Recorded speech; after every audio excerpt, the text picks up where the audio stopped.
Hi guys, Susie here.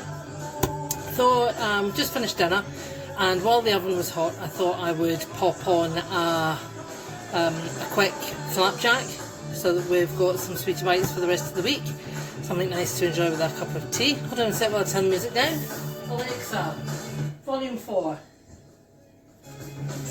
That's better. So I've started it off in this bowl.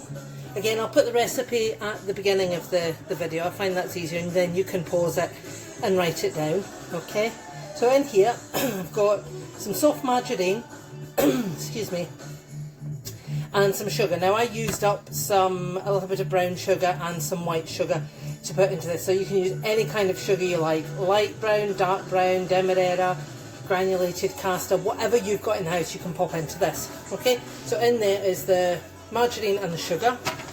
Now I'm going to add in some honey. Now you can use honey or syrup. I don't have any syrup, so I'm going to use the honey, and I quite like the flavour that the honey gives it as well. So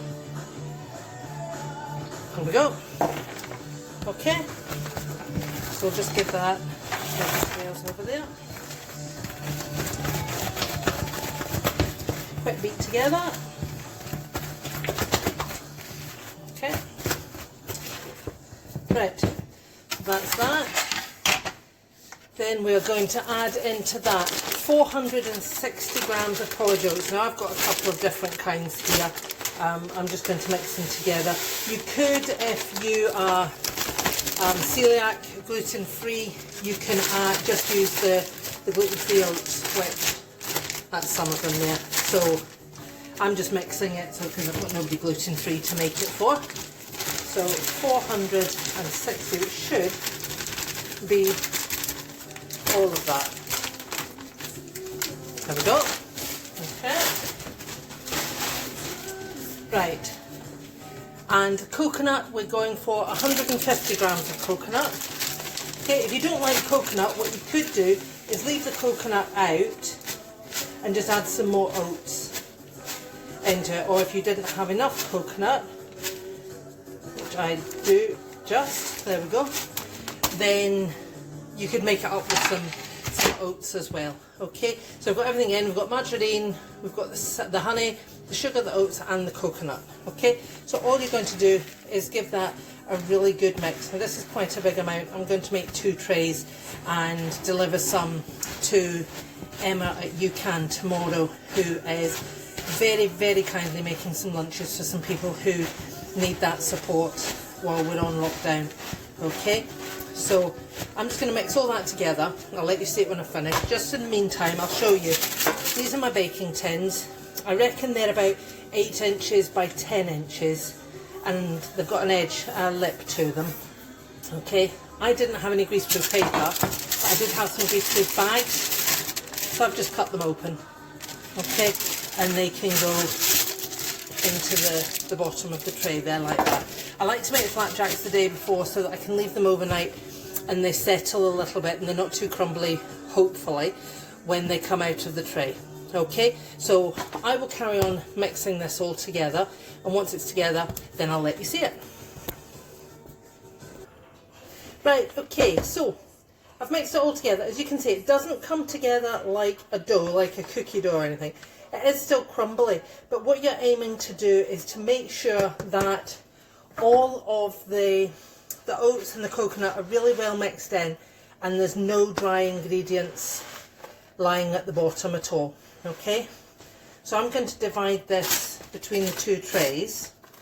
As I say, I'm doing this because I'm going to take some across to UCAN for Emma to hand out. So if you only wanted to make 1 tray, then you just get all the ingredients and just half them, and it works perfectly well. You don't have to do this amount, especially if it's for the house. Then it's maybe too much, unless you want it for well, for after lockdown. It's really good for packed lunches, play pieces, things like that, because it keeps you filled for quite a while. Okay, so I am going to get, I'm just going to get a dessert spoon, okay, and so you can see it, I'm just going to start pressing down with the back of the spoon right up into the corners. Okay, make sure you get it all the way around into the corners, up the edges, and you want it to be relatively flat. Okay, it will even itself out a little bit when it's in the oven. Okay, but you don't want it to be too thick in the middle or too thick around the edges. Just try and even it off a little bit. Okay, now if you wanted to, you can add things to this. Sometimes for my grandchildren I make a Bakewell flapjack, which they love, and I add chopped cherries and toasted flaked almonds and white chocolate chips. That's a nice one. Or you could just add some dried mixed fruit, some apricots, some chocolate chips, anything at all, some nuts or seeds. Sometimes I add pumpkin seeds and sunflower seeds as well. So that's all you do. Press it all down, and you want to make sure it's really pressed down well, okay, because that will help your flapjack at the end not to be too crumbly. Okay, so I'm going to press down the other one so it's nice and flat as well, and then I'm going to pop them into the oven, which I had it on for dinner anyway, and it's sitting at 175 degrees. I'm going to put them on the middle shelf, and I'm going to give them about 15 or 20 minutes. I'll have a wee look once they've done 15 minutes. I'll have a look, see what they look like, and decide from there, and then I'll come back to you. Okay guys, so I have been keeping an eye on the flapjack. I checked it after 15 minutes, wasn't quite ready, so I very carefully spun it round in the oven, so that was the other way around, and I gave it another 3 minutes, and it's ready for coming out now, I would say. So that's 18 minutes. Depending on your oven will just depend whether it's 15, 20 minutes, somewhere in between that. Just keep an eye on it and see what you think. Okay, you don't want it to be too dark, otherwise when it goes cold, you won't get your teeth through it.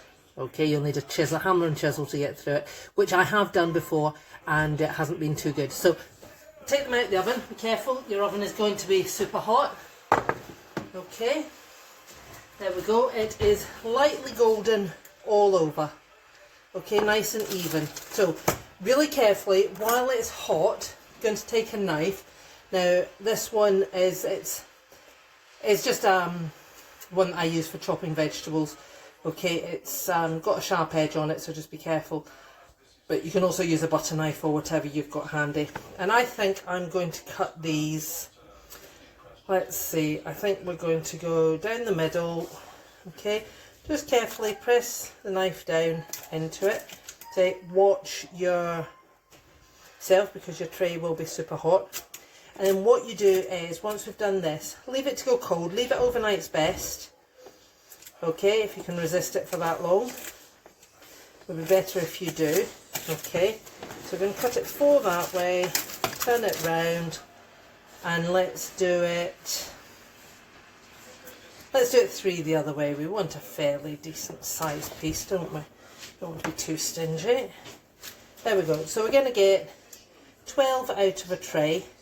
Okay, if you want to cut it smaller, if you're doing an afternoon tea or something, then you can, or you can do it that size. Okay, so what you want to do is cut it like that, leave it to go cold overnight, and then the next day when you go to use it, get your knife again and go along the lines again where you'd done the lines before, just to make sure you've gone all the way through. Don't press too hard, you don't want to be scoring lines in your tin, and then you'll be able to lift it out and you can pop it into an airtight container and keep it for, or you keep it for a week anyway if it lasts that long, because it's absolutely delicious. It smells, I wish I had smell-o-vision because it smells delicious.